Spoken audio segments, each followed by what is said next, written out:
Perkenalkan, nama saya Grisha Rumuna Angelika Silambir dari kelas 10 MIPA 6 akan menjelaskan tentang kerajaan Hindu-Buddha. Kerajaan yang pertama adalah Kerajaan Sriwijaya. Kerajaan Sriwijaya juga disebut Kerajaan Sriwijaya Tai atau Sriwijaya adalah salah satu kerajaan kemaharajaan maritim yang kuat di Pulau Sumatera dan banyak memberi pengaruh di Nusantara dengan daerah kekuasaan yang membentang dari Kamboja, Thailand, Semenanjung Malaya, Sumatera, Jawa, Kalimantan, dan Sulawesi. Dalam bahasa Sanskerta, Sri berarti bercahaya dan Wijaya berarti kemenangan. Nama Raja Kerajaan Sriwijaya yang paling terkenal adalah Balaputra Dewa. Ia memerintah sekitar pada abad ke-9 Masehi. Pada masa pemerintahannya, Sriwijaya berkembang pesat dan mencapai masa kejayaan atau zaman keemasan. Ia berhasil menumbuhkan perekonomian kerajaan ini dan memperluas kekuasaan Sriwijaya hingga pulau di luar Indonesia.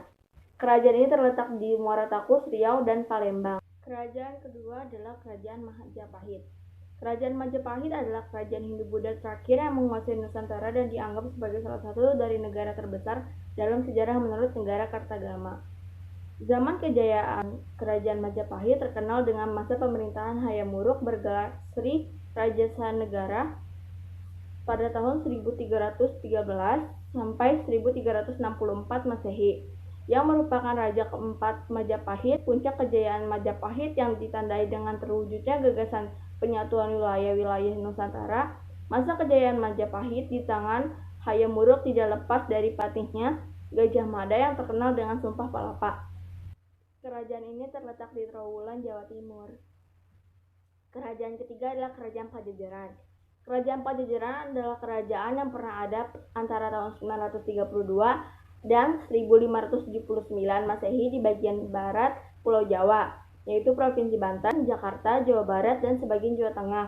Kerajaan ini bercorak Hindu. Kemudian sekitar abad ke-14 diketahui kerajaan ini telah beribu kota di Pakuan Pajajaran, Bogor, serta memiliki dua kawasan pelabuhan utama di Kalapa dan Banten. Masa kejayaan terjadi pada saat Sri Baduga Maharaja. Sri Baduga Maharaja banyak melakukan pembangunan fisik untuk memudahkan kehidupan negara dan rakyat. Pada masa kepemimpinannya, pertahanan negara diperkuat dengan angkatan militer agar peristiwa seperti peristiwa Bubat tidak terulang. Kerajaan ini terletak di wilayah Bogor, Jawa Barat. Kerajaan keempat adalah Kerajaan Kutai. Kerajaan Kutai adalah kerajaan tertua di Indonesia. Bahkan kerajaan ini adalah kerajaan Hindu-Buddha pertama di Indonesia. Kerajaan ini diperkirakan telah berdiri semenjak abad ke-5 Masehi atau kurang lebih 400 Masehi. Kutai tidak terletak dalam jalur perdagangan internasional di Nusantara, tetapi kerajaan tersebut telah memiliki hubungan dagang dengan negeri India. Pada masa kekuasaan Raja Mulawarman, Kutai mengalami zaman keemasan. Kehidupan ekonomi mengalami perkembangan yang pesat. Kejayaan ini dapat dilihat dari aktivitas ekonomi. Dalam salah satu prasasti dupa yang ditemukan dikatakan bahwa Raja Mulawarman telah melakukan upacara selamatan emas yang sangat banyak. Kerajaan Kutai terletak di Kutai, Kalimantan Timur. Kerajaan kelima adalah Kerajaan Tarumanegara.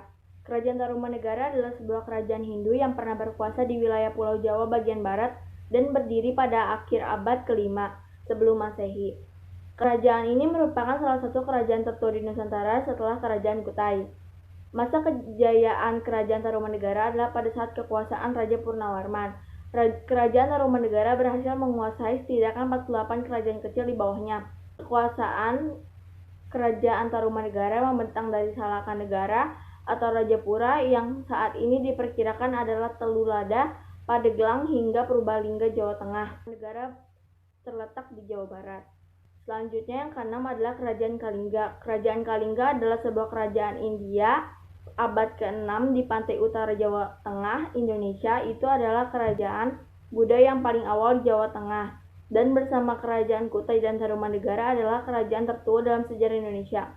Masa kejayaan Kerajaan Kalingga terjadi pada masa pemerintahan Ratu Sima, yang dikenal sebagai raja yang patuh menjalankan hukum kerajaan.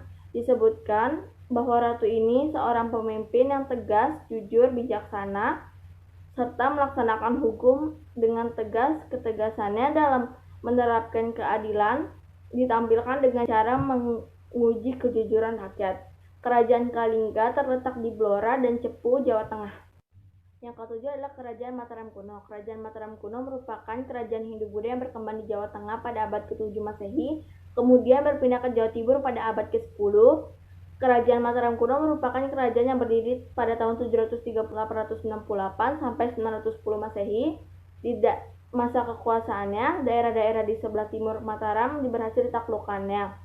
Oleh karena itu, daerah kekuasaan Mataram semakin luas yang meliputi Bagelan, Jawa Tengah, sampai Malang, Jawa Timur. Kerajaan Mataram kuno terletak di sekitar daerah yang dialiri sungai seperti Progo, Bogowanto, dan Bengawan Solo.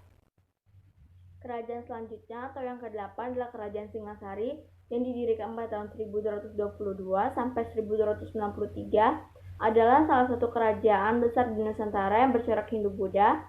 Awal mulanya Kerajaan Singasari berawal dari daerah Tumapel yang berada di bawah payung kekuasaan Kerajaan Kadiri. Puncak kejayaan Kerajaan Singasari terjadi pada masa pemerintahan Kartanegara. Ia bergelar Sri Maharaja Sri Kartanegara.